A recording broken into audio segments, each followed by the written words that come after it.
Viendo con mucha satisfacción y alegría que hay muchísima gente interesada por lo que vamos a hablar y por estos tres pesos pesados que hemos invitado para hablar de algo tan actual como son la hispanofobia y el nacionalismo.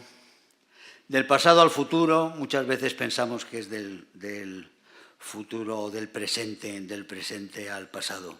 En todo caso, buenas tardes a todos y en nombre de la Asociación del Monumento a Blas de Lezo, Memoria de la Hispanidad, no sé si conocen la estatua Blas de Lezo en la Plaza de Colón, que se puso por suscripción pública y fue un éxito. Y uno de los primeros indicios, hace unos años, en plena crisis, uno de los primeros indicios de que había movimientos en la sociedad española que pedían ciertas señales, que pedían también cierta reacción ante lo que está pasando, ante lo que ha venido pasando y hemos dejado pasar.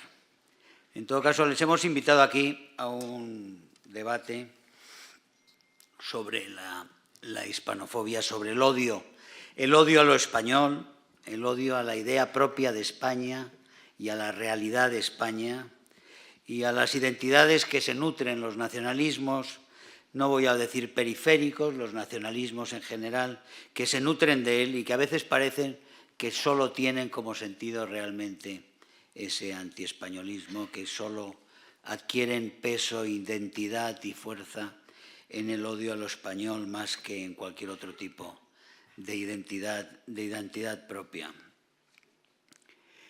Creo que hablando de la hispanofobia, hablando de todo ello, voy a simplemente a recordar en este momento una cuestión que me importa mucho y que yo creo que tiene mucho que ver con las obras de los tres ponentes que tenemos el lujo de tener hoy aquí, que es la memoria histórica. Todos los tres han tratado la memoria histórica.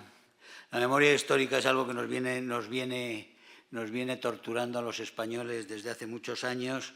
Empezó quizá precisamente con el término de la leyenda negra, empezó Julián Juderías a hablar de cómo veíamos el pasado y cómo se utilizaba el pasado. Y hemos visto cómo 100 años después, casi, Juderías muere en el 18, yo creo, de la gripe. Después de aquello, ahora estamos viendo como a finales del año pasado, es decir, en diciembre del 2017, muy exactamente el día 22 de diciembre del 2017, se publica en el Boletín Oficial de las Cortes del Congreso de los Diputados el proyecto de ley de reforma de la memoria histórica que presenta el Partido Socialista, que son 31 folios, o sea, 31 páginas de una reforma de la ley que también reforma ciertos artículos del Código Penal que realmente produce escalofríos. Se lo aseguro, les recomiendo a todos encarecidamente que lean ese texto, que de ser aprobado realmente acabaría de raíz con la libertad de expresión, de publicación y de investigación en España, que impone penas de prisión, multas, inhabilitaciones, y es realmente para todo tipo de planteamientos que puedan ver cierto tipo de humanidad o algo positivo en uno de los bandos de la guerra y que puedan criticar o atacar al otro bando de la guerra que fue el perdedor. Es decir, se hace una comisión de la verdad, no estoy bromeando, hay una comisión de la verdad que se crea en ese proyecto de ley, hay una serie de incorporaciones a unos especie de comités o comisariados en los cuales están presentes esas asociaciones memorialísticas que llaman, es decir, una serie de grupúsculos comunistas, revanchistas, que han surgido con el erario, que viven del erario y surgieron durante la época de Zapatero, y es un subproducto radical realmente de lo que fue el revanchismo de Zapatero. El texto es, como digo, perfectamente aterrador, y les recomiendo a todos que lo vean, que lo lean y que sepan realmente con qué nos estamos tratando. Se trata en realidad de una treta política para intentar lograr por parte de la izquierda y de los nacionalismos antiespañoles de tratar que el grupo de ciudadanos sea intimidado con eso del franquismo y del antifranquismo, y que al final se le obligue por parte de sus miembros o de su dirección, crea oportuno, como le ha resultado oportuno en otros momentos y en otras cuestiones, se incline por una abstención que permitiría la aprobación de esa ley. Esa ley no puede ser aprobada en este país porque esa ley supondría, como digo, el final de la libertad de expresión, de investigación, y sería un golpe terrorífico para las libertades españolas. Sin más, voy a presentar por orden de actuación. Primero va a hablar Elvira Roca, mi admirada Elvira Roca Barea, que ha puesto patas arriba realmente el mundo editorial con un libro que es Imperiofobia y la leyenda negra, con el que sigue batiendo récords en lo que es una gran demostración editorial de un estado de ánimo nacional. No sé por qué edición van ahora, pero pese a la luz de gas que le dieron las televisiones, porque todo lo que las televisiones y en general los medios inicialmente, porque todos estos libros que no siguen la línea clásica de la normalidad y de la corrección siempre son sospechosos y normalmente desaparecen o quedan, digamos, como acontecimientos editoriales medianos o pequeños que solo quedan entre los círculos, digamos, de lectores más extremos, activos, o entre gente, digamos, entendida del sector. Elvira Roca ha roto todos los moldes, ha roto todos esos límites, y Elvira Roca ha vendido libros por todas las esquinas. Elvira Roca, con Imperiofobia, ha despertado el interés por una forma de escribir, por una forma de escribir lo que nos pasa también visto en lo que es la historia de los últimos siglos, 5 siglos, de este inmenso país, de esta gran nación que es España.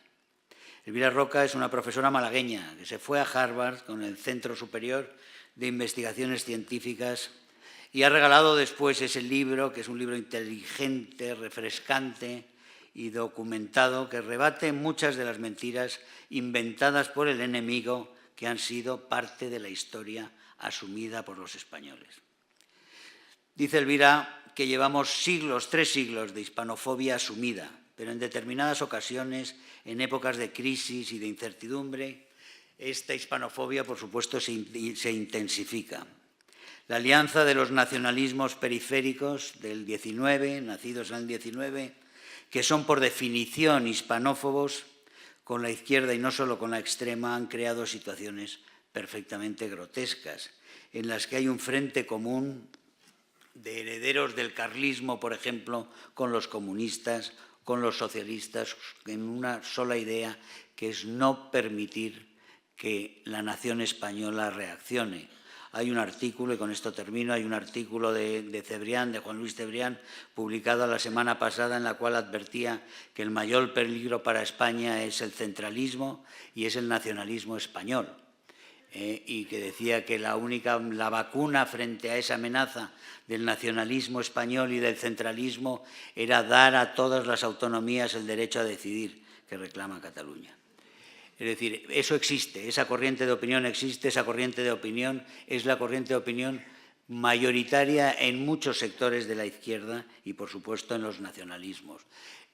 Sepámoslo, seamos conscientes, porque está ahí, tiene fuerza y tiene fuerza en todos los partidos parlamentarios, en todos, repito. Muchas gracias y le doy la palabra a Elvira. Gracias, Germán.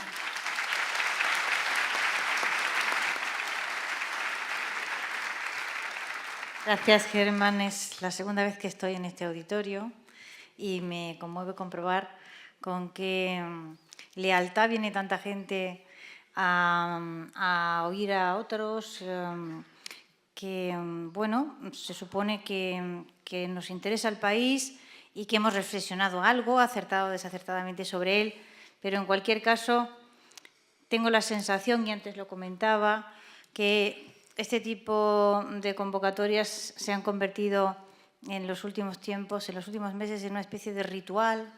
Es necesario para los españoles la recuperación de ciertos tipos de rituales de reconocimiento, porque nos habíamos visto extraordinariamente aislados unos de otros. Y ese aislamiento produce soledad y produce desconcierto y, en cualquier caso, una sensación profunda de desdicha, de forma que, habiendo perdido tantos rituales a lo largo del tiempo y en los últimos años, yo recordaba hace poco que yo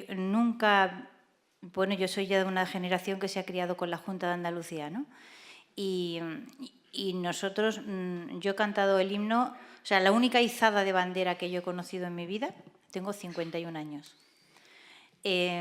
ha sido la izada de bandera con el himno de Andalucía cantando todos en séptimo de GB. O sea que esto está ocurriendo desde hace muchísimo tiempo. Nunca he asistido ni visto en ningún colegio andaluz, y estamos en la forma más suave, digamos, de la manifestación autonomista, una izada de bandera española hasta este año. ¿De acuerdo? Hasta este año en que de forma espontánea, de pronto, yendo por la calle, escuché el himno de España en un colegio de mi barrio y fui a ver qué pasaba, y entonces ya fui a todos los colegios e institutos que había a mi alrededor y comprobé que de manera espontánea en casi todos los centros de mi ciudad los colegios y los institutos habían organizado espontáneamente, cada uno a su manera, de distintas formas, homenajes a la bandera. Que había habido centros en los que había habido que poner un mástil porque mástil no había. Y había habido que comprar la bandera a los chinos porque no estaba previsto.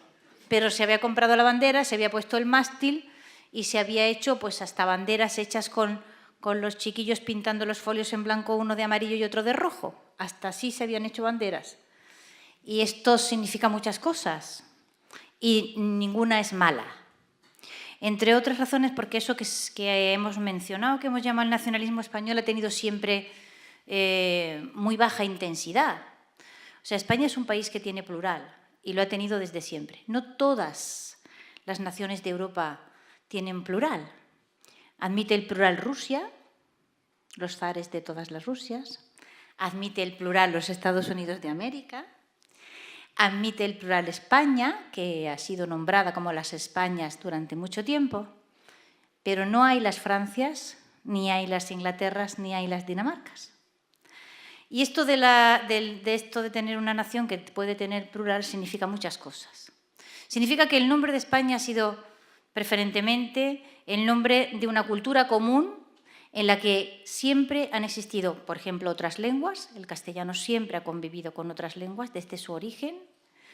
Convivió en la península y ha convivido en América a lo largo del tiempo. Y nunca ha sido un factor de destrucción de esas lenguas, sino al revés. Es decir, el hecho de que se conserven en América tantas lenguas indígenas es debido a que fueron los españoles los que les escribieron gramáticas y diccionarios y las convirtieron en lenguas que se podían estudiar y que si hubieran vivido en la pura oralidad, hubieran desaparecido. Por lo tanto, no ha sido un factor de destrucción, sino un factor de conservación. El castellano convivió, lo que ocurre es que esto se menciona poco, pero me lo confirmará el profesor García Cárcel, con el siglo de oro del valenciano. El siglo de oro español convivió con otro siglo de oro de otra lengua en la península ibérica. Y no solo no se estorbaron, sino que se alimentaron mutuamente, y es muy difícil comprender a Lope de Vega sin el teatro valenciano, y es absolutamente imposible comprender a Garcilaso de la Vega, más castellano y más caballero no cabe, sin Ausiàs March. De manera que frente a esa larga convivencia de una cultura que ha sido proteica, variada, que no ha negado nunca su diversidad, que cuando se celebra a sí misma le puso aquello el Día de la Raza, que no era una, que eran siempre muchas. La raza eran todas las razas de las gentes que hablaban español y que tenían esta cultura común enorme que ha sabido integrar siempre desde su origen. O sea que hablar del nacionalismo español es algo que requiere de muchísima precaución, porque normalmente el nacionalismo es un fenómeno excluyente y es un fenómeno que tiende a la división y que para prosperar necesita generar enemigos. De otra forma no puede construir, no sabe construir. Es un fenómeno de disgregación y de asfixia. Y España, para bien o para mal, yo creo desde luego que para bien, no ha sido nunca en la historia ejemplo ni de disgregación ni de asfixia. La primera gran globalización, si la queremos celebrar, posiblemente no, pero hay algunos voluntarios por ahí que la quieren celebrar con empeño, que es la primera vuelta al mundo, salió de aquí. Y el otro día el embajador Valente, que está ahí sentado, me mandó una imagen preciosa de los reales de A8 castellanos, los españoles, con los sellos chinos. Fue la moneda de uso en Oriente durante mucho tiempo, incluso después de que el imperio falleciera. Es la mayor estabilidad monetaria que ha conocido el Occidente, la del real de A8, y está todavía esperando una buena monografía que la estudie, cómo se consiguió tener estable una moneda durante 3 siglos. El dólar todavía no lo ha conseguido. Quiero decir que de esa enormidad de historia, de la que se pueden citar ejemplos los que se quieran, nosotros hemos heredado solo la memoria, pero no el poder, ni la capacidad, ni la hegemonía. Y evidentemente ese imperio enorme generó un fenómeno extraordinario de propaganda en contra por parte de todos los poderes pequeños y locales que se sintieron cuestionados por esa hegemonía. ¿Cómo de beneficioso eso ha sido? Yo voy a poner solo 2 o 3 ejemplos para que ustedes se hagan una idea de la extraordinaria rentabilidad de la hispanofobia. La hispanofobia no ha perdurado a lo largo del tiempo simplemente porque sea un hábito cultural, que también lo es. Ha perdurado a lo largo del tiempo porque ha sido beneficiosa para muchos. Por ejemplo, de atrás para adelante. La hispanofobia hizo que la familia Orange, que no eran más que unos príncipes arruinados, se convirtieran en reyes de un país que no existía y todavía gobiernan en ese país. Es más, consiguieron promocionar a algunos miembros de esa familia al trono de Inglaterra, después de la gloriosa. Fíjense si tendrán interés esas casas reales, ¿vale?, que deben su mera realeza a haber promovido no solo guerras en el campo de batalla, sino otra clase de guerra, esas guerras de papel que decía aquel estudioso holandés, guerras de papel, en las que desde luego ganaron absolutamente, construidas todas en torno a un fenómeno que hemos llamado leyenda negra, pero que puede resumirse en la idea de que España es, según el ángulo que lo quieras colocar, pero en fin, el horror, la barbarie, el demonio del mediodía, que fue el nombre con que los españoles fueron nombrados durante mucho tiempo en muchos territorios de Europa. El demonio del mediodía. ¿Quién tiene interés en superar ese estado de opinión? ¿A quién le puede interesar? No es fácil. Entre otras razones porque a partir de ahí se generan unas autoestimas europeas en las cuales es educado, por ejemplo, el inglés medio, a quien la denigración de lo español le coloca en una posición de superioridad moral, como a todos, digamos, las distintas versiones del protestantismo, a las que no va a renunciar con facilidad. Es decir, que si uno empieza, estoy dando así como pinceladas, ¿no? O sea, que si uno empieza con los Orange y ve, por ejemplo, la historia de Inglaterra y la enorme dependencia que la confrontación con España y la promoción de su propia, no solo historia, sino de su propia superioridad moral ha supuesto, y uno llega al siglo XX y dice, bueno, y el XIX, y entonces, ahora la hispanofobia, ¿a quién alimenta? Porque alimenta siempre a alguien, ¿de acuerdo? Bueno, pues alimenta la justificación del fracaso de las independencias en Hispanoamérica. No hemos fracasado como naciones, engendrando estados fallidos en los que la violencia es recurrente, las quiebras de ese estado también, fenómenos recurrentes, etcétera, etcétera. Los errores no son nuestros y de ahora, sino del hecho de que aquí vinieron los españoles, ergo lo que tenía que suceder tenía que ser necesariamente un fracaso y un desastre. Sin reacción, o sea, sin nunca reconocer el hecho de que los problemas empezaron después, cuando el imperio se acabó. Hasta que, mientras el imperio existió, los estándares de vida, tenemos que comparar tiempos con tiempos, ¿de acuerdo? O sea, que tenemos que comparar cómo se vivía, por ejemplo, en Alemania en 1800 o en 1780 y cómo se vivía en el virreinato de la Nueva España. Hay que comparar las cosas en su época y hay que compararlas en su contexto. Entonces se da uno cuenta de que se vivía bastante mejor. ¿Cuándo se dejó de vivir mejor? Pues hubo un fracaso colectivo que fue la incapacidad de los territorios recién independizados para generar estados sólidos y para engendrar prosperidad y seguridad. Y en ese atasco están todavía, pero nunca jamás van a mirar hacia sí mismos para culparse o al menos responsabilizarse de su situación actual. Echan la vista 2 siglos atrás, se encuentran una explicación fabricada, es confortable, la culpa ya no es mía, fíjense si esto es alimenticio, ¿no?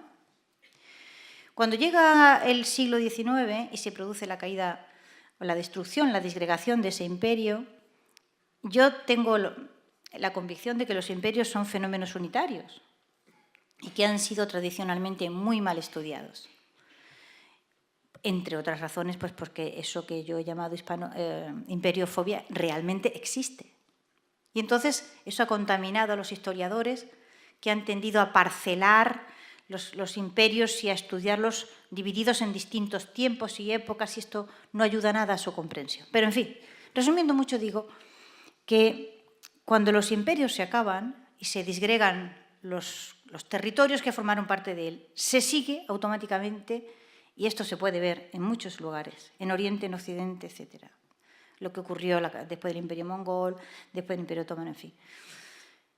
Sigue una etapa larguísima en las que se producen, digamos, tendencias disgregadoras tremendas y cuesta una enormidad, cuesta normalmente siglos la estabilización política de los territorios que han formado parte de un imperio. No solemos pensar que nuestra historia y la historia de Hispanoamérica va en paralelo, pero va.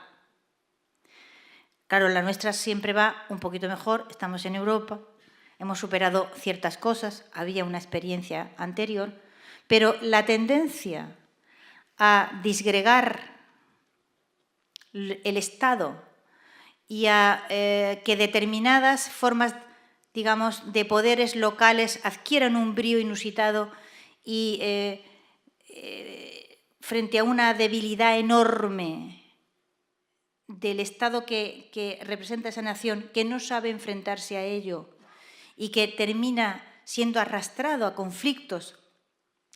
Ese feudalismo tiene muchos nombres.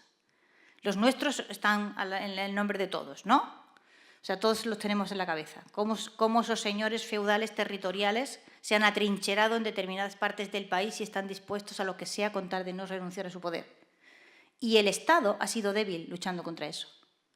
Pero es lo mismo que ha pasado con el narcotráfico en determinadas naciones de Hispanoamérica, es lo mismo que ha pasado con las guerrillas, es lo mismo que ha pasado. Es decir, el fenómeno fundamental es el de la debilidad del Estado frente a esas tendencias disgregadoras. Y eso es un fenómeno muy complejo del que podemos hablar, que yo creo que forma parte de un contexto digamos, más amplio que la pena nuestra concreta particular que ahora mismo tenemos y que merece la pena que reflexionemos sobre él, porque si nuestro Estado no es capaz de luchar contra eso, nos deja a todos, el Estado que nos representa, en una posición de debilidad extraordinaria, ¿no? Y con esto termino.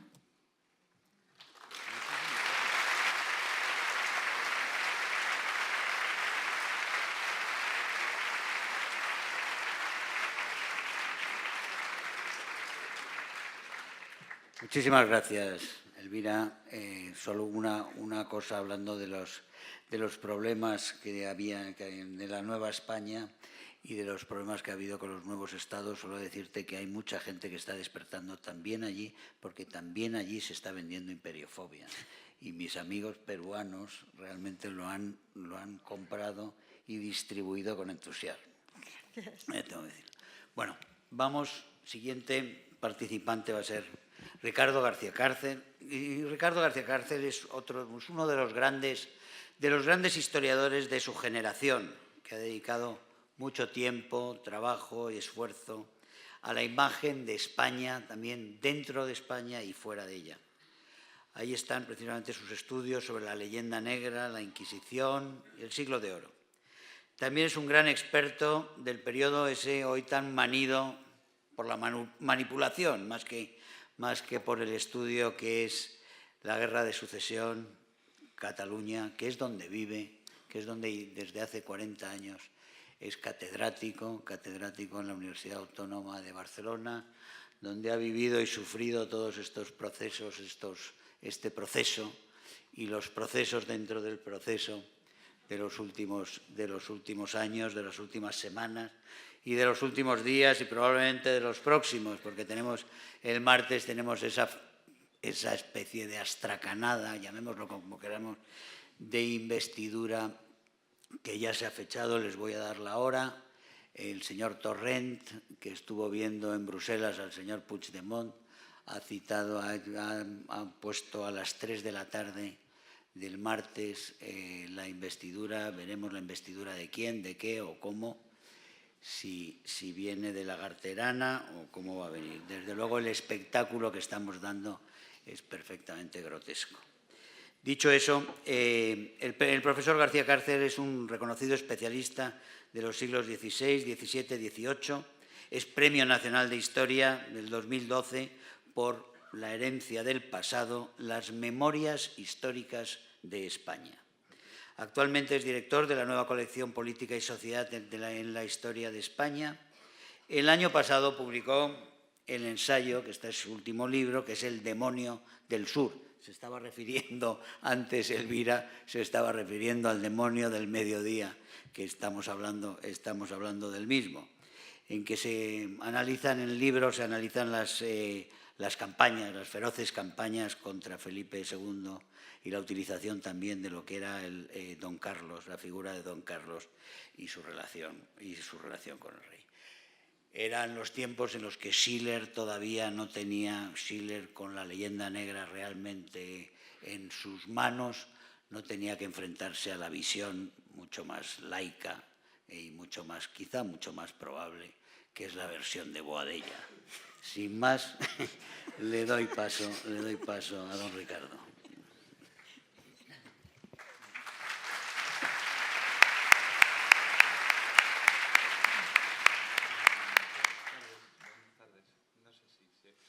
Hay que encender.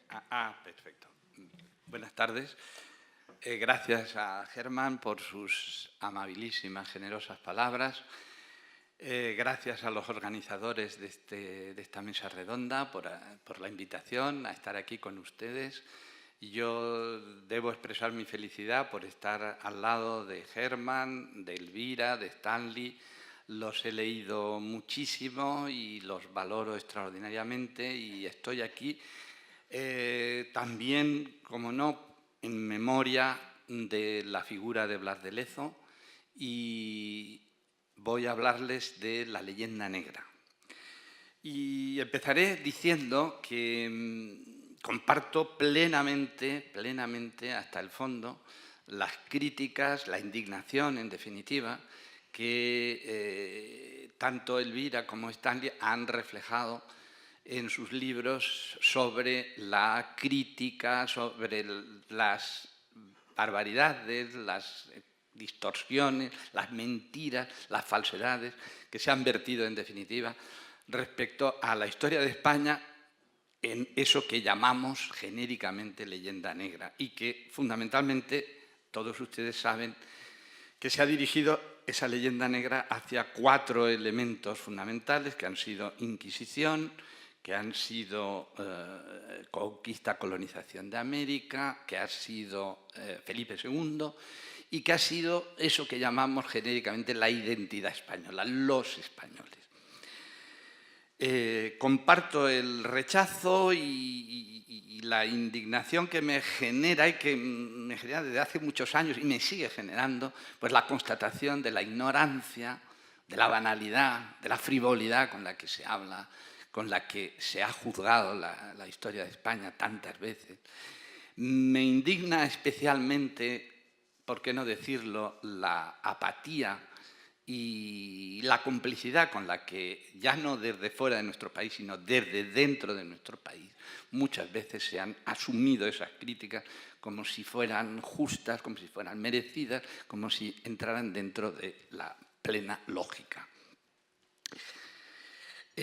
Yo voy aquí a hacerles algunas precisiones respecto a lo que yo entiendo, en definitiva, por leyenda negra y sus derivaciones. La primera precisión que tengo que hacer se refiere al propio término y al origen y evolución del concepto de leyenda negra.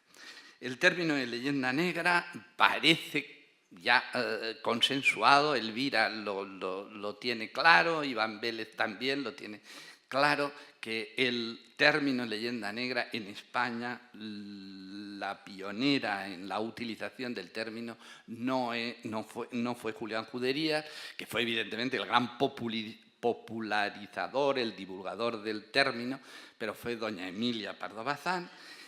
Y he de decir, sin embargo, que el término leyenda negra, antes que en España, lo usó Isaac Barrow, un británico, a finales del siglo XVII, para referirse justamente a la crítica que determinados emperadores romanos suscitaban. Repito, el término lo utiliza Pardo Bazán en España por primera vez y era un término que ya se había utilizado fuera de España. Pero el concepto, lo que me interesa, lo que nos interesa a todos, más que el tema del debate respecto a quién fue el pionero en el uso del término, está en el concepto. El concepto de leyenda negra lo fijó muy bien Juderías y hay que enmarcarlo inevitablemente en el contexto histórico del 98ismo, de la agonía de España tras la experiencia de la pérdida de los últimos restos del imperio y especialmente a partir, y eso es una variable que no podemos olvidar, a partir del debate que se suscitará en Europa respecto a la Semana Trágica de Barcelona, respecto a la ejecución de Ferrer Guardia y en particular los escarnios que determinados intelectuales europeos, y en particular Anatole France, hizo del maurismo y de ahí a hacer pues, la crítica negativa respecto a España. Esto suscitó pues, la ira de intelectuales tan extraordinarios como Unamuno, que efectivamente escribió muchísimo sobre el tema y en particular unas cartas que les recomiendo muchísimo, unas cartas, un epistolario se cruzó con un gran hispanista olvidado y ninguneado que fue el danés, Dinamarca, Copenhague, el danés, Karl Brandly, historiador extraordinario de Felipe II y que tiene una correspondencia con Unamuno que les recomiendo encarecidamente, que editó el padre José Ignacio Tellechea. la evolución del concepto de leyenda negra, como saben ustedes, pues repito, punto de partida, popularización del concepto de Julián Judería, el franquismo, evidentemente, en el marco del aislamiento español, pues institucionalizó el concepto de leyenda negra con el trasfondo del no nos quieren, ¿qué hemos hecho para merecer esto? Y en la transición política española he de decirles que bastantes historiadores, y yo me cuento entre ellos, creímos, yo en el año 1992, viviendo en la Barcelona olímpica, creí, como repito, como muchos otros historiadores, que había que enterrar el concepto de leyenda negra, que era la hora de asumir el requiem del concepto victimista de leyenda negra española respecto a Europa. Ya éramos miembros de la Unión Europea, teníamos que asumir que leyenda negra formaba parte de un pasado, nosotros éramos europeos y felices como tales europeos, y que había que desterrar ese componente pesimista, fatalista del no nos quieren. Nos queremos, nos abrazamos a los europeos.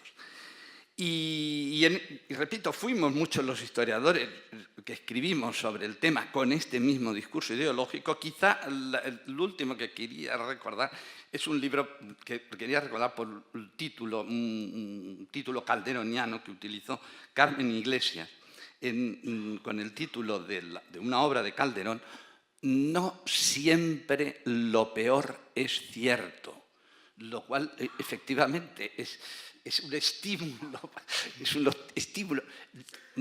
para aferrarse al optimismo, ¿no? No siempre lo peor es cierto. Luego, ¿qué ha pasado? Pues ha pasado que ya en finales de los 90 y sobre todo en lo que llevamos de siglo, hemos vuelto a la leyenda negra, hemos vuelto a desenterrar la leyenda negra. Empezó Gustavo Bueno, el libro Iván Vélez, luego el libro de Sánchez Jiménez, Yolanda. En los últimos años han sido muchas las obras Sánchez Jiménez y Yolanda Rodríguez, el libro de María José Villaverde y Francisco Castilla, y como no, Elvira. El libro de Elvira ha sido un bombazo editorial, como muy bien ha dicho Germán, un libro en el que hemos descubierto muchos, yo creo que todos los que estamos aquí, hemos descubierto a Elvira y la hemos leído con auténtica pasión. Pero la pregunta es, luego el libro de Stanley, que culmina en definitiva este retorno al análisis de ese problema que nos sigue angustiando, leyenda negra. ¿Por qué? ¿Por qué este desenterramiento de la leyenda negra, que repito, la habíamos metido en una tumba y creíamos ahí con 7 llaves? Tiene que ver sin duda con la crisis de la idea europea. Europa, quizá, como les decía, los historiadores que escribíamos sobre este tema en los años 90, estábamos todavía bajo la huella del viejo concepto orteguiano de España es el problema, Europa la solución. Y vivíamos con esa íntima alegría, Europa. Europa, evidentemente, hay muchos signos de cuestionamiento de la idea europea, hay signos de crisis, eso me parece evidente. Pero sobre todo me parece evidente, y ese es el problema que nos une a todos y que estamos aquí todos en torno al problema de lo que llamaríamos una crisis de autoestima nacional. El libro de Elvira ha tenido el éxito que ha tenido porque ha respondido a la ansiedad que tenemos en esa autoestima nacional. El esta, por lo tanto, sería la razón por la que, en definitiva, el tema de la leyenda negra ha emergido. Pero al mismo tiempo he de decir, y ahí está el punto en el que yo tuve un amago de polémica con el libro de Roca, el punto que querría, la matización principal que querría hacer, sería que desde mi punto de vista el problema no es tanto el problema de la imagen de España fuera de España. Es un problema, sin duda, es un problema que a todos nos inquieta. Pero el problema de fondo, el problema trascendental, es el problema de la obsesión. Lo diré de otra manera. El problema no está en el no nos quieren, sino el problema está en que no nos queremos, que al parecer no nos queremos, nosotros, entre nosotros. Y por lo tanto, el problema, desde mi punto de vista, está en varias cuestiones.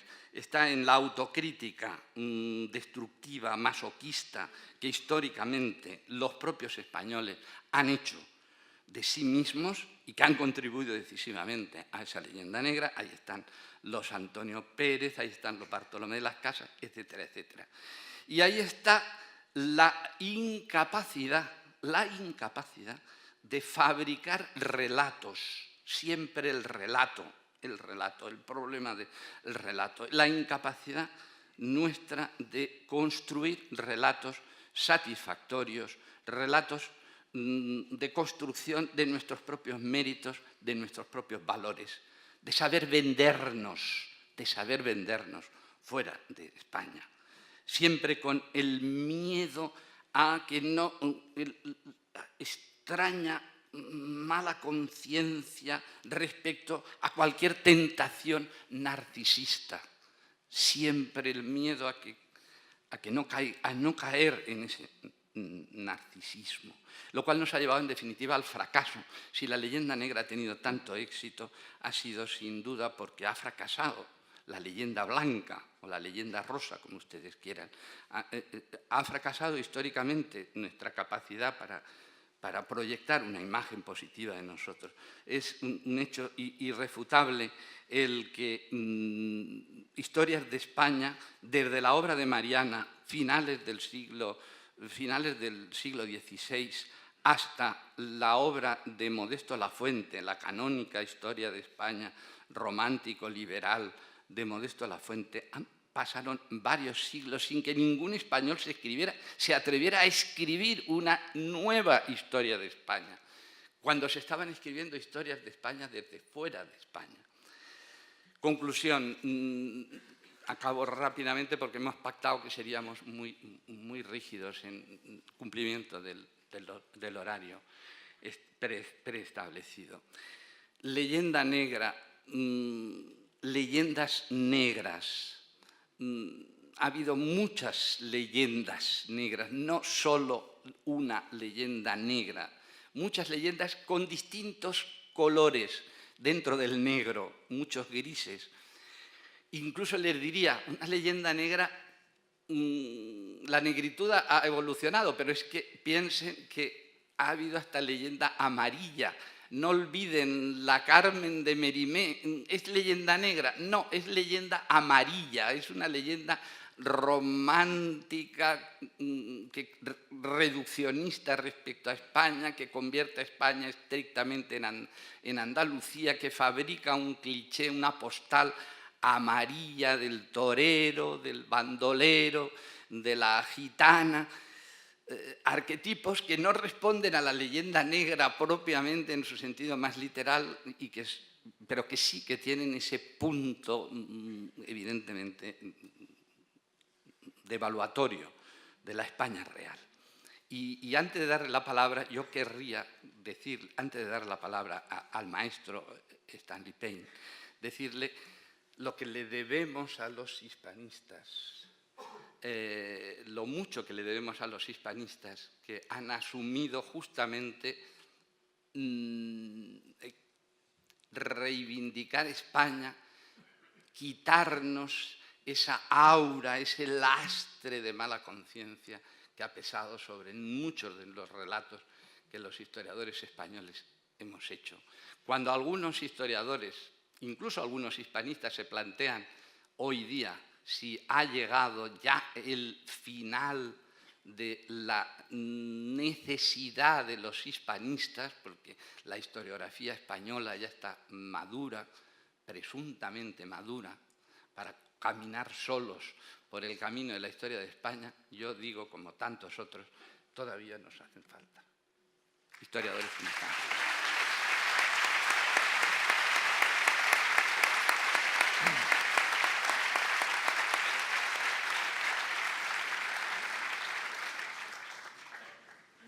Muchísimas gracias,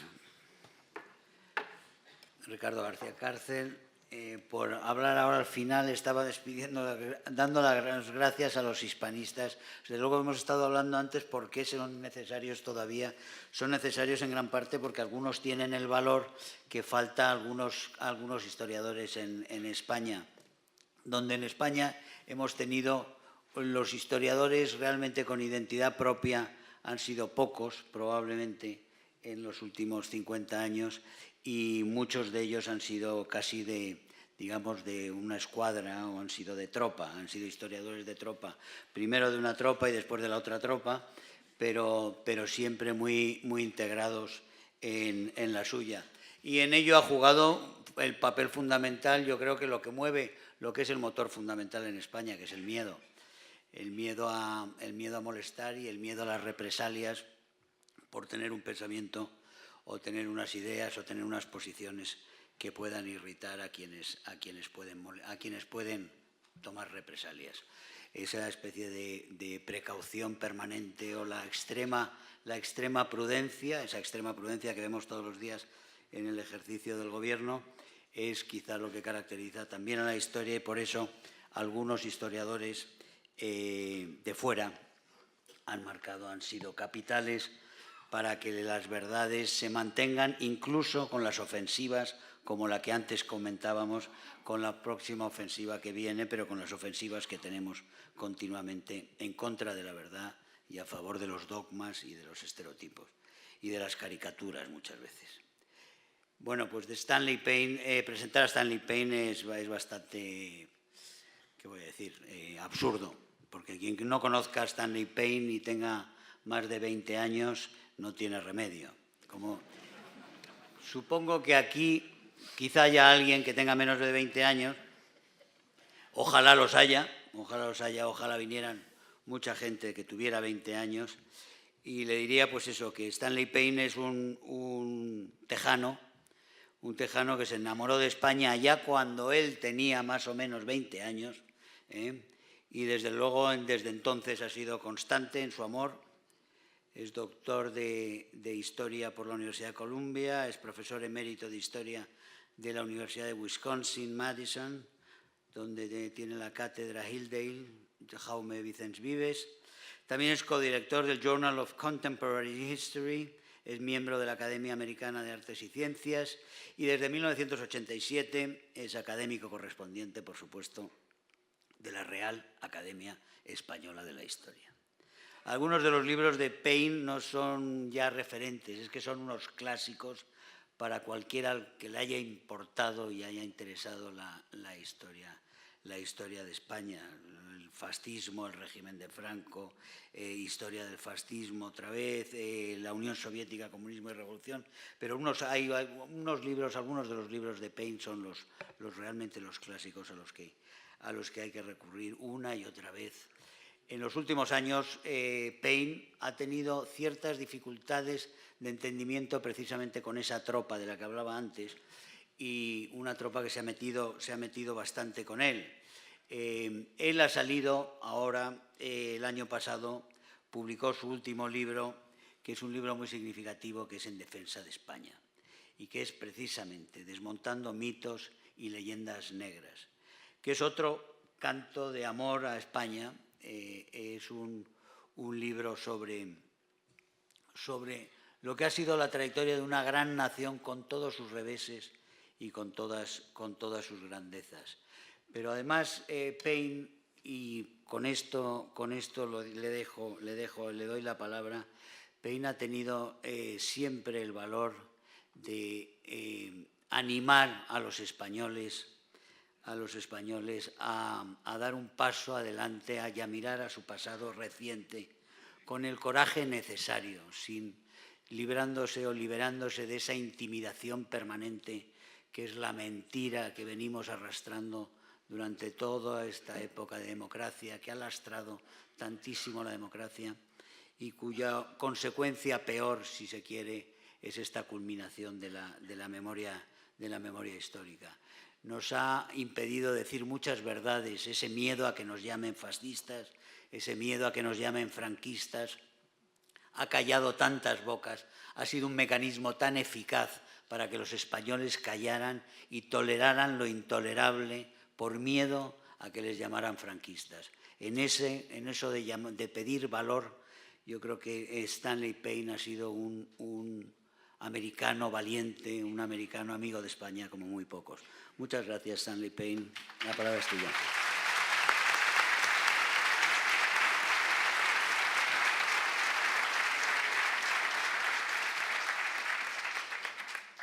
Muchas gracias, Germán, por estas palabras. Está evidente que la cuestión de la leyenda negra es uno de los temas más importantes de la historiografía de España, aunque en su forma clásica ya no existe, o existe muy poco. Su expresión en los años originales, sobre todo al fin del siglo XV, donde se originó en Italia, y luego en el norte, en el siglo XVI y XVII, en los dos principales países protestantes del noroeste, de Inglaterra y de Holanda, entonces fue la forma clásica de los españoles como gente especialmente cruel y sádica, y violenta, y opresiva. Pero luego, como ya también estaba diciendo Ricardo, que con el tiempo se pasa entonces a otras versiones, a otras imágenes, y ya por el fin del siglo XVII se está entrando más en lo que yo llamaría las imágenes de España, que no es la misma cosa que una leyenda negra. La idea de que, bueno, los españoles ya no son tan peligrosos, probablemente no son tan negativos, pero realmente son gente indolente, pretencioso, orgulloso, y no cuentan para mucho. Es una imagen. Es otra imagen negativa, pero no es exactamente la leyenda negra. Y por el fin del siglo XVIII se pasa a lo que ha sido en los tiempos más recientes, las últimas generaciones, la imagen más persistente de España, de la España romántica, que no es ninguna leyenda negra. Es por la primera vez en las opiniones internacionales durante la época moderna, es una opinión, digamos, más o menos positiva de España y de los españoles, pero es la versión romántica, es un romanticismo de las peculiaridades de la sociedad española y de su cultura que se ha mantenido por bastante tiempo, a lo menos hasta mediados del siglo XX.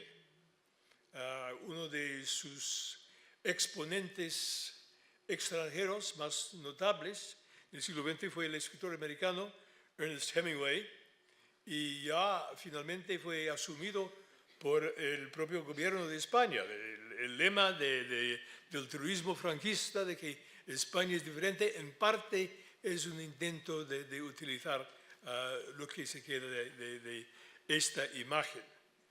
En cambio, si se pregunta hasta qué punto existe la leyenda actualmente en el extranjero, en el siglo XXI, yo diría que eso probablemente no es algo muy importante.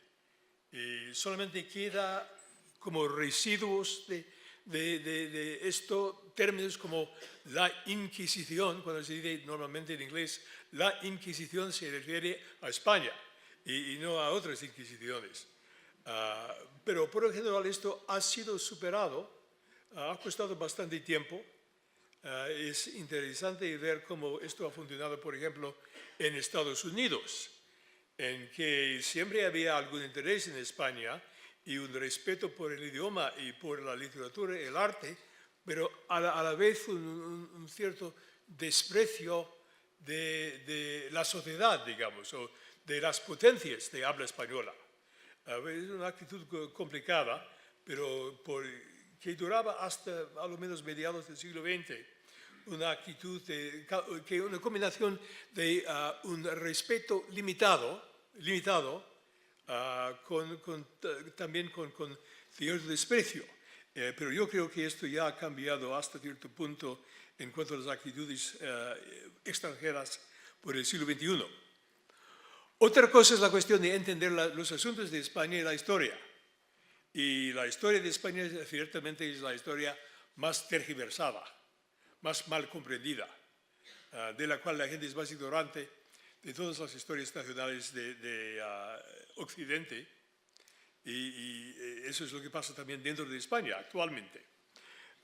Y yo creo que es un tema tan complicado que no podemos entrar mucho en ese aspecto de la cuestión, porque hay rasgos importantes en la historia de España que de verdad son diferentes, empezando con la Reconquista y un país de religiones múltiples, todo el revés de un país opresivo, intolerante, etcétera, etcétera.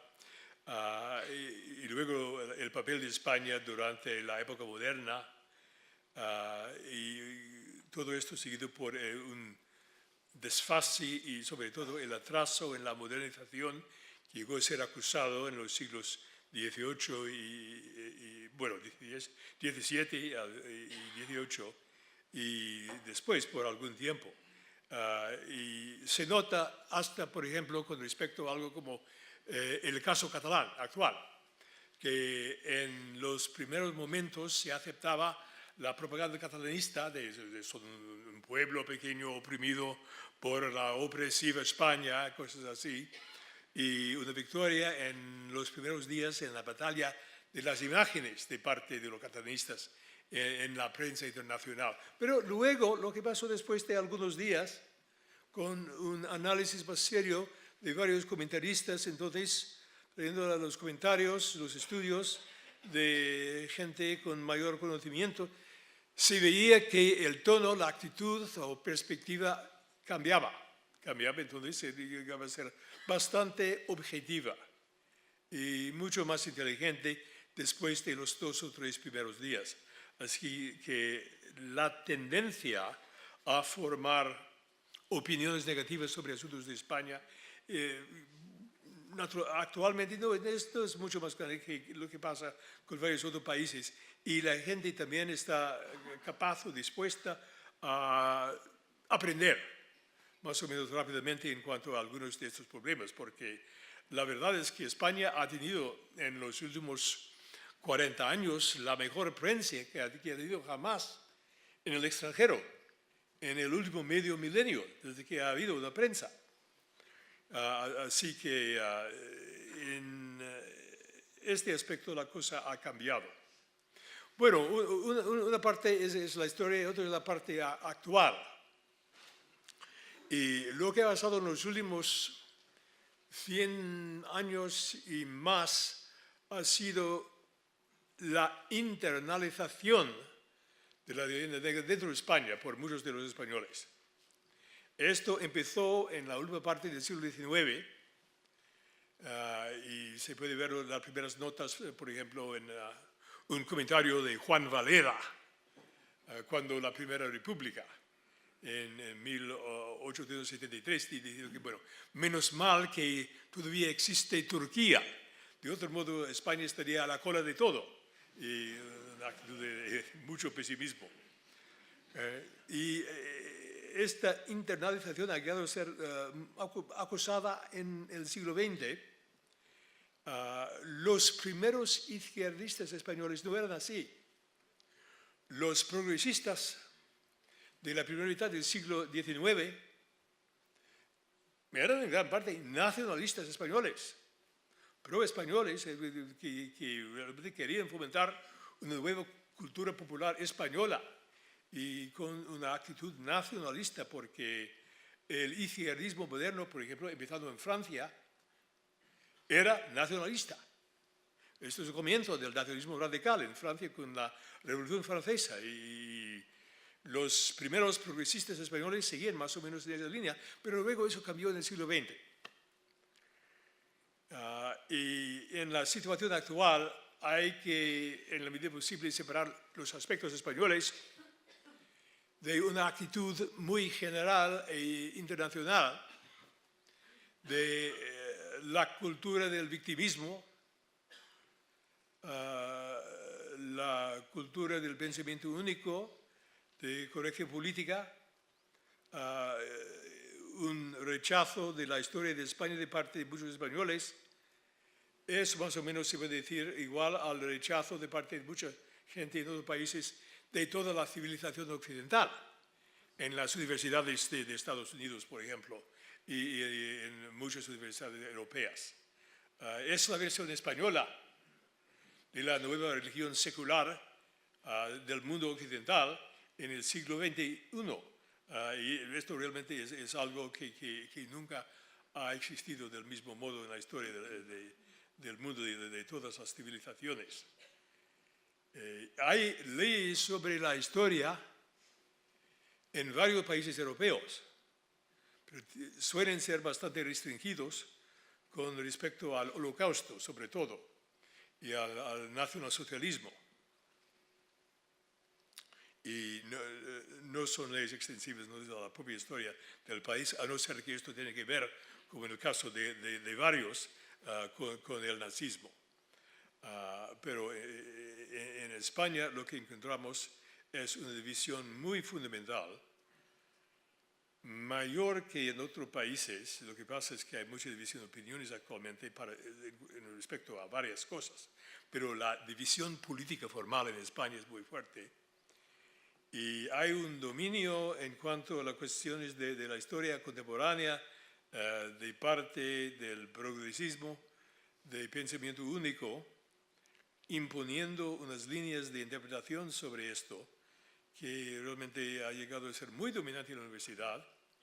Y como decía nuestro anfitrión esta noche, el nuevo proyecto de ley de memoria e historia, la enmienda a la legislación original, es muy radical, muy extensa, y puede llevar a la criminalización de la interpretación histórica. Esto es muy serio y es un atentado en contra de la libertad de expresión que es muy fuerte y muy preocupante. Así que mientras podemos ser optimistas con respecto a la capacidad en el extranjero para evaluar a España actualmente y para concluir así que la leyenda negra clásica ya no es muy importante, lo que pasa que realmente es importante y muy preocupante es esta nueva versión de la leyenda negra internalizada de los propios españoles y que realmente en gran parte es dominante en España en el siglo XXI. Muy bien, yo creo que... Pues muchísimas gracias también.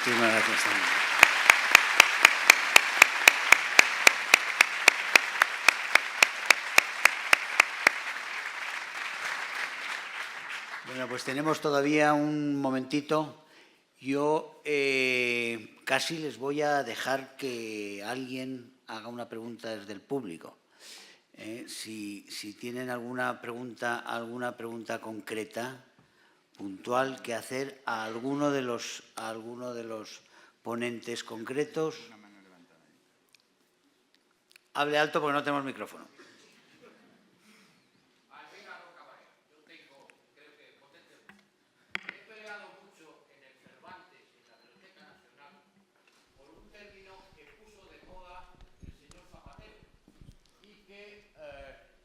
Término además que lo conocerá el amigo Germán Terç porque uno de los mayores introductores antes que Zapatero fue El País, que es la expresión francesa terriblemente despectiva para españoles, para hispanoamericanos y para indígenas, Latinoamérica.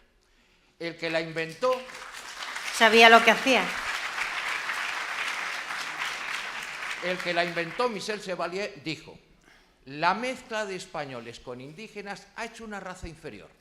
Nosotros, para justificar la ocupación de México en tiempos de Napoleón III, vamos a llevar una raza superior, la latina. Y esa raza fueron los mercenarios de la Legión extranjera, húngaros, serbios, croatas, austriacos y prusianos, o sea, muy latinos, y los pobrecitos soldados bereberes argelinos, azuagos, que los dejaron allí a su suerte. Por eso las indias de Jalisco tienen los ojos azules. Gracias. Y con ello termino. Gracias. Creo que es bastante.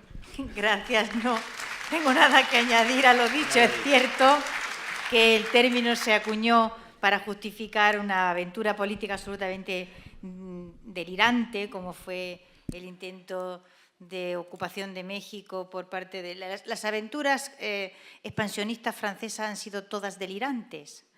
Lo que ocurre es que solemos mirarlas con respeto porque ellos se tienen un enorme respeto a sí mismos y eso contribuye muchísimo a todo, ¿no? Pero si las vamos todas mirando desde Indochina, Argelia, pasando por México y llegando, en fin, vamos a callarnos, ¿no? Vamos a callarnos. Muy bien. Yo voy a comentar para una pregunta que le voy a hacer yo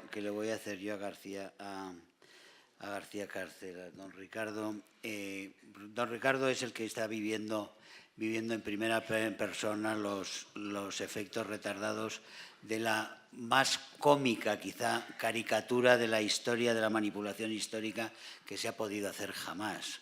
Cuando uno ve realmente lo que se está diciendo en este momento, lo que se viene diciendo en estos pasados años, o en estas pasadas décadas, pero sobre todo en los últimos años, sobre el pasado de Cataluña en Cataluña, es realmente un esperpento mayúsculo y es una caricatura total. Yo quería preguntarle en qué medida percibe un hartazgo respecto a esto dentro de lo que son los catalanes, que no todos se han podido volver locos y no todos han podido chocar con esa, no todos pueden realmente asumir esas caricaturas tan grotescas que van desde el Cervantes catalán a Santa Teresa catalana, en fin, por no seguir por ahí, ¿no? Creo percibir el hartazgo al que se refiere Germán. Pero claro, tenemos siempre el problema de confundir a veces el deseo con la realidad. Yo no sé si en este caso concreto mi diagnóstico es certero o está condicionado por mi propia ansiedad y por eso digo, el riesgo de confundir mis deseos con la realidad. Yo sí creo percibir un hartazgo, primero, evidentemente reflejado en la propia calle, en las manifestaciones, en la exhibición de símbolos de nuestra condición de españoles. La bandera española está más que nunca presente en Barcelona, repito, con todas las limitaciones que queramos. Y creo que, lo comentaba hace un momento con mis compañeros, hay algunos signos que no se reflejan en la expresión pública, pero que tienen, a mi juicio, una enorme trascendencia y que revelan que una cosa es la Cataluña oficial y otra cosa es la Cataluña de la calle, la Cataluña real, ¿no? Y es, por ejemplo, pues el fracaso que han tenido pues, determinados másters de historia de Cataluña promovidos en mi universidad, que luego no han tenido el mercado, la demanda, que en buena lógica sería en un contexto político como el que estamos viviendo, y no han tenido que suspenderse porque no había estudiantes con voluntad de matricularse, de hacer ese máster. El número de estudiantes de filología catalana en las universidades catalanas pues es muy bajo, es enormemente bajo. Luego, por lo tanto, hay una falta de demanda en cuanto a lo que constituirían los elementos obvios, básicos, fundamentales, como es la historia o como es la lengua en el ámbito catalán. Por lo tanto, malgré tú, que dirían los franceses, yo me aferro por lo menos como mínimo al optimismo de la voluntad. No sé si es solo la voluntad y detrás está el pesimismo de la inteligencia, no lo sé, pero me aferro a creer que hay signos que alientan una mirada más optimista de lo que hemos vivido en los meses, los últimos días de septiembre y primeros días de octubre, que les aseguro que fue una experiencia agónica y tristísima. Muchas gracias. Muchas gracias por aquí veo una pregunta breve, por favor. Sí, muy rápidamente. Lo primero, agradecimiento a los tres intervinientes y al moderador por el extraordinario trabajo intelectual que han hecho durante años en esa causa común de la defensa de la verdad histórica de España frente a tanta mentira. Y al profesor Painer quería preguntarle si él coincide en esta idea que existe una corresponsabilidad entre los enemigos de España que han fomentado, han creado y han difundido durante siglos esa leyenda negra, esa hispanofobia, y el común de los españoles que hemos aceptado sumisamente esa mentira, que de alguna manera por ignorancia de nuestra propia historia, por miedo o por complejo, no hemos sido capaces de defender lo nuestro. Muchas gracias.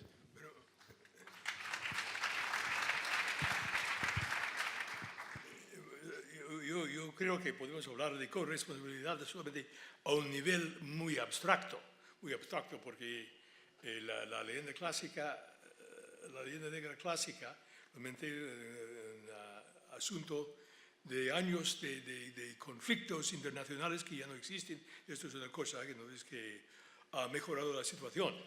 Y por eso yo creo que realmente es calitativamente diferente la situación de la internalización de la leyenda negra o esta actitud tan despectiva con respecto a la propia historia que ha tenido lugar entonces en España durante los siglos XX y XXI y que ha sido hasta este punto empeorándose cada año más.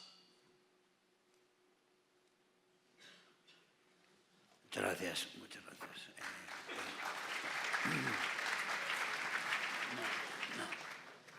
A ver. Aquí abajo, aquí abajo. Sí, creo que aquel señor también. A ver, uno allí rápido y después aquí. Se oye bien, ¿no? Bueno, antes de hacer la pregunta, felicitarles a los tres ponentes por su magnífica exposición. Decir que me he leído libros de los tres ponentes en muchas ocasiones. Ahora mismo estoy a la mitad con el libro de María Elvira. Y bueno, quiero pedir perdón a la audiencia porque voy a hacer un Paco Umbral ahora, un poco terrible, pero bueno, el año pasado salió un libro por la editorial El Viejo Topo que se llamaba El marxismo y la cuestión nacional española, que escribí yo, y cito a María Elvira al principio del libro. Lo digo más que nada para desmentir una cosa, que no todas las personas de izquierdas en España odiamos a nuestro país.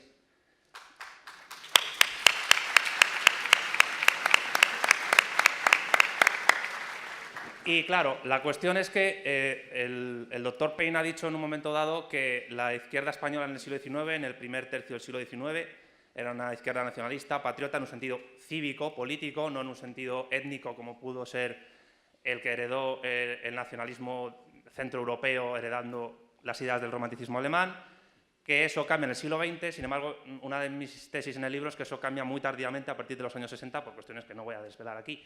Lo que me gustaría preguntarle a María Elvira, y ya por extensión al resto de los contertulios, es si no creen que uno de los grandes problemas nacionales existentes es que todo el espectro que va de esa cosa que se llama izquierda en España ha asumido la leyenda negra, y si en parte eso también la impide a esa izquierda, en el fondo, ganarse el favor de la clase obrera a la que supuestamente tienen que conseguir que les voten para conseguir el poder, que yo creo que sí. Muchas gracias. Gracias. Totalmente, hijo mío. ¿Por dónde empezamos? ¿Contesto yo? Sí. Me parece que eres muy joven, no veo nada con una luz que tengo enfrente, pero me encanta. Verás, nosotros tenemos tradicionalmente una derecha cuyo demonio familiar es la cobardía y una izquierda cuyo demonio familiar es que se le va la cabeza cada cierto tiempo. Y entonces,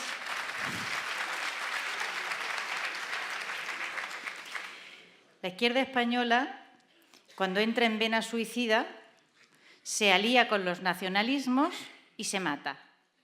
Y entonces deja Ahora mismo yo calculo 5 millones de votos huérfanos de toda orfandad, porque no quieren votarle a la derecha y no quieren tampoco apoyar una izquierda que creen que va a ser destructiva para su país.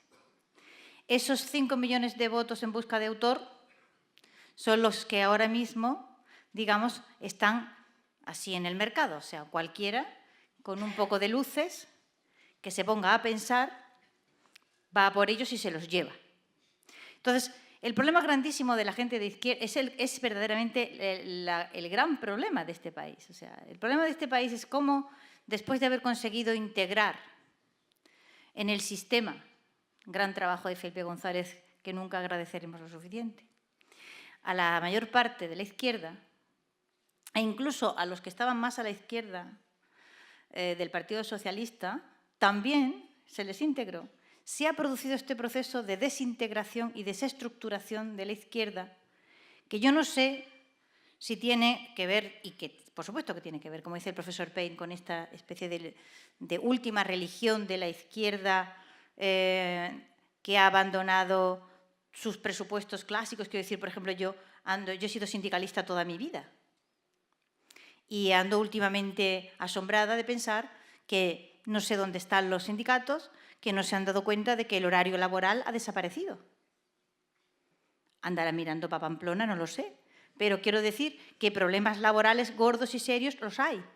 Están como abducidos por una serie de asuntos absolutamente delirantes, de género, número y caso, que mientras siga conteniendo venta, pues probablemente seguirán vendiendo, pero el hecho es que problemas sindicales hay y no hay sindicatos, existiendo los sindicatos, que se ocupen de ellos. O sea, que tu izquierda, un poquito la mía también, ¿vale?, tiene un problemón y necesita de mucha gente con cabeza, capaz de reconducir esta situación. Porque de la situación gravísima que no hemos salido todavía de ella, yo creo que vamos a salir bien, pero que estamos en curso, ¿no? Bueno, pues no ha tenido pequeña responsabilidad la actitud de una cierta parte de la izquierda española. No voy a decir que la derecha esté libre de ella, para nada. Todo habitante de Moncloa ha pecado y cada palo aguante su vela. O sea que hasta aquí no hemos llegado por culpa de uno solo. Pero quiero decir que es cierto lo que tú dices y que es una tarea enorme que hay que emprender cuanto antes. Sin duda, no. Yo creo que, en todas formas, lo de la identificación por parte de la izquierda, y eso es muy posterior, la identificación por parte de la izquierda de la idea de España con Franco es realmente una postura, no solo es una aberración intelectual, es una postura suicida, porque realmente no responde a nada. Y sin embargo en eso se ha educado a los jóvenes, la radicalización de los jóvenes actuales, a la cual han colaborado todas las televisiones, toda la educación y todas las televisiones que en los últimos 6 años la derecha ha puesto en manos de la extrema izquierda. Les ha dado 2 canales, 24 horas al día, 7 días a la semana, todos los días haciendo agitación contra las instituciones y agitación de odio hacia cierta parte de España. Eso es una culpa que es de este gobierno y que pagaremos muy caro. Estamos pagando desde luego en estos momentos. Pero fíjate, Germán, eso pasa muy después. Quiero decir, eso es muy tarde, eso es tapatero. Posfelipismo. Eso es tapatero. Es cuando la izquierda no tiene discurso, y la izquierda se impone la voluntad a través de Zapatero, a través del primer artículo de Cebrián del año 2001, días después de perder las elecciones, Jaime Mayor Oreja y Nicolás Redondo haciendo la alianza constitucionalista en el País Vasco, que estuvieron a pocos miles de votos de ganar. Después de aquella derrota se escribió aquel artículo del discurso del método diciendo que el constitucionalismo no llevaba a ningún sitio, que lo que tenía que hacer la izquierda, el progresismo, es unirse con los nacionalistas. Eso es lamentable, trágicamente, lo que pasó después, cuando Zapatero empieza a buscar las formas de negociación con ETA y con Carod Rovira. el Triángulo, después viene el Tinel, viene todo aquello que va llegando y que después nos lleva a Zapatero, después del 11M nos lleva a Zapatero, y Zapatero durante 2 legislaturas, no lo olvidemos los españoles, se le volvió a votar a Zapatero, quizá por también tenía enfrente a quien tenía enfrente, pero se le volvió a votar y hemos llegado a donde hemos llegado, a este momento en el cual nos quieren prohibir hablar de otra forma de nuestro pasado que la forma que tienen ellos. Yo tengo un proceso, estoy en la segunda instancia, por haber dicho unas cosas que están documentadas sobre el abuelo de Pablo Iglesias. Ahí estoy. Desde luego, el camino es intimidar a la gente que habla de la guerra civil para que solo hablen de la guerra civil los que tienen una versión. Ahora ya se ha ido un paso más allá y ya no es intimidación a través de los tribunales, sino es intimidación a través de órganos políticos que quieren construir ahora con la nueva reforma de la ley. Por eso digo, estamos con cuidado, cuidado porque lo que puede venir es muy serio. A ver, aquí, perdone. Aquel señor lleva con la mano levantada. Sí, pero ese ya habla. Ah, ya habla. Sí. Perdón.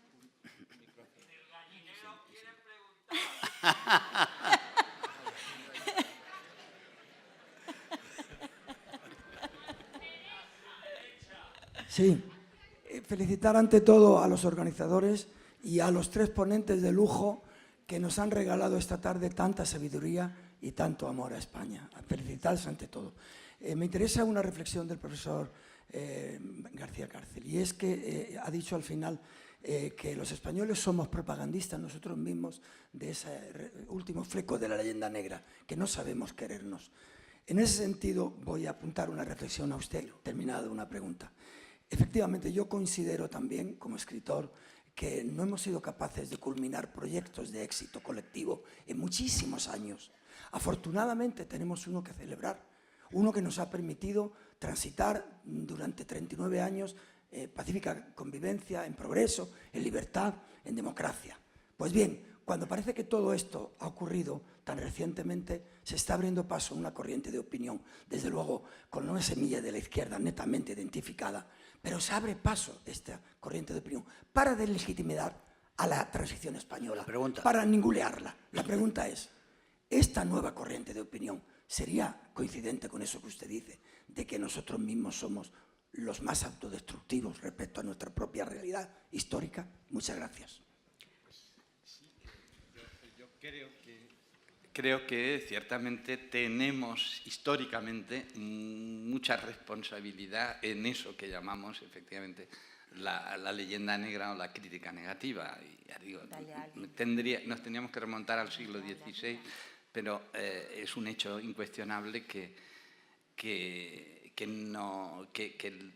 ha habido una tendencia a la autoflagelación permanente en la fabricación de los relatos de nuestra historia de España.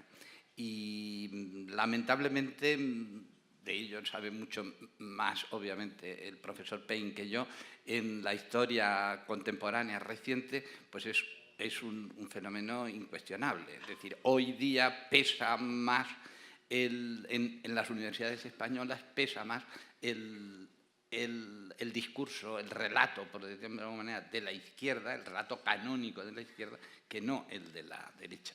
Y me temo que esto nos llevará mucho tiempo cambiar.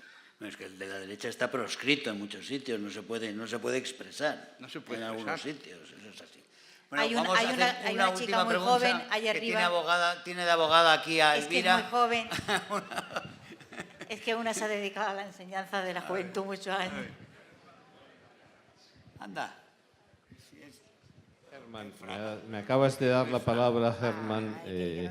Estoy en la última fila de aquí, pero no, desde luego, de los últimos en llegar. Y Germán, somos amigos desde hace años, porque soy Luis Fraga, que fui senador del Partido Popular durante 21 años. Mi única pregunta, formulada a todos los ponentes, rememorando lo que dijo Vargas Llosa en su novela Conversaciones en la Catedral, cuando él pregunta, ¿cuándo se jodió el Perú? Mi pregunta es, ¿cuándo se jodió España? No, nunca. Y, probablemente, si se ve a corto plazo, yo que entonces era parlamentario y muchos de nosotros estábamos ahí, podríamos decir que cuando los trenes del 11 de marzo, pero, y esa es mi tesis y acabo, yo creo que se jode antes cuando en un momento determinado España abomina de toda vocación de excelencia con el problema de que las élites, y esa es la tesis que estoy manteniendo, y el desafío que lanzo a todos los ponentes, las élites en española han sido malas. Desde algún momento, no sé de cuándo, la pregunta es cuándo y por qué se jode España. Se jodió en algún momento en el siglo XVIII.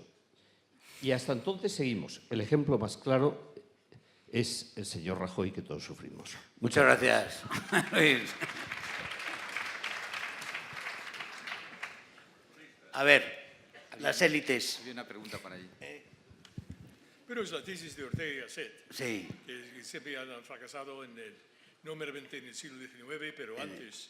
Las élites en España. España es un país más amorfo, por eso la rebelión de las masas, un país de pueblo, de masas, y las élites han fracasado, no se han podido formar bien y proveer un liderazgo creador y permanente. Y por eso la idea que surgió cuando la crisis de la Primera Guerra Mundial, que España era un país pueblo y no un país estructurado, por eso el más propenso a la revolución después de Rusia. Esto fue la idea de algunos en el año 1917, pero esa idea ha sido explicada sobre todo en la primera mitad del siglo XX, más que después, creo. Pero y puede ser que tiene una cierta validez, pero encontramos varias situaciones históricas en que las élites de un país dado no han sido a la altura de la situación. Y el fracaso de las élites es algo no tan infrecuente en la historia, pero ciertamente es así que en España, sobre todo en varias épocas de la historia más reciente, han fracasado. muchas gracias. Vamos a ver la última pregunta aquí. No, yo quiero contestar a lo del se jodió el Perdona. Perú. Me siento. Ya, Por favor. sí, pero no podemos dar- Sí, tengo que decir algo a lo de cuando se jodió el Perú, que le digo nombre a un capítulo mío. Es que no se jodió el Perú. Quiero decir, ¿cuándo se ha jodido España? Es que España no se ha jodido.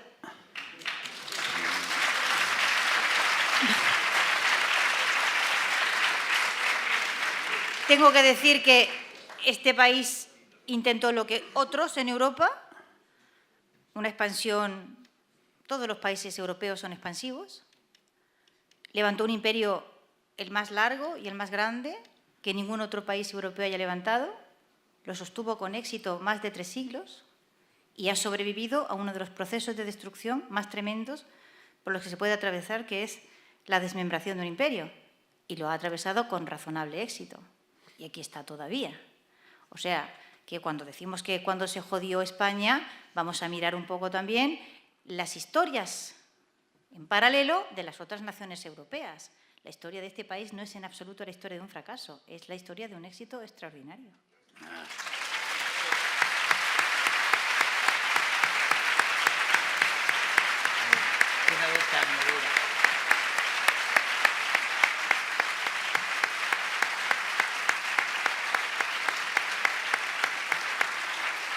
Bueno, tengo prometido aquí la última pregunta. Aquí abajo. Abajo. No tengo tiempo para más. Tenemos que ir cerrando. Sí, buenas tardes.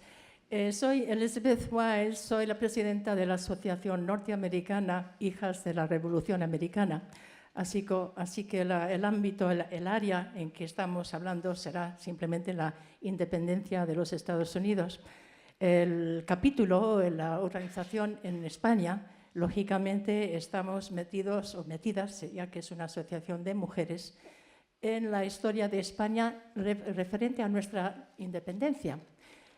con gran ilusión hemos estado raspando la superficie de esta historia maravillosa que tiene España en su imperio de América. Estamos ya hablando de Estados Unidos, lo que ahora es Estados Unidos, y cuanto más hemos estado estudiando y buscando vuestros héroes, que para nosotros son nuestros héroes también, hemos visto a nuestra gran sorpresa, nuestra gran tristeza, nuestra gran curiosidad en ver la falta de información, la falta de conocimiento por parte del español, de España en sí, de esos hombres, la lucha que hicieron en nombre de su rey. Es una amor patriótica que tuvieron, que después, cubristeis tal cantidad de territorio que era imposible con la poca población española poder mantener eso.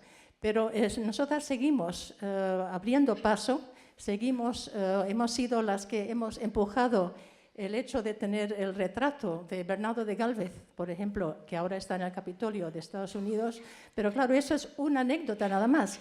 Hay muchísimas más personas que tenemos que investigar y estamos tratando de que esta información llegue tanto a Estados Unidos, en las escuelas, pero también por la parte de España.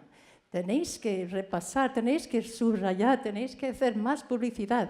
Es magnífica la historia que tenéis y me entristece la falta de conocimiento.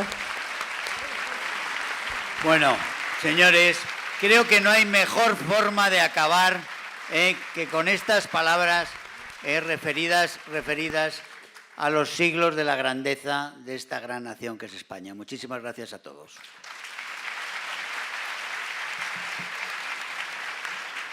Thank you.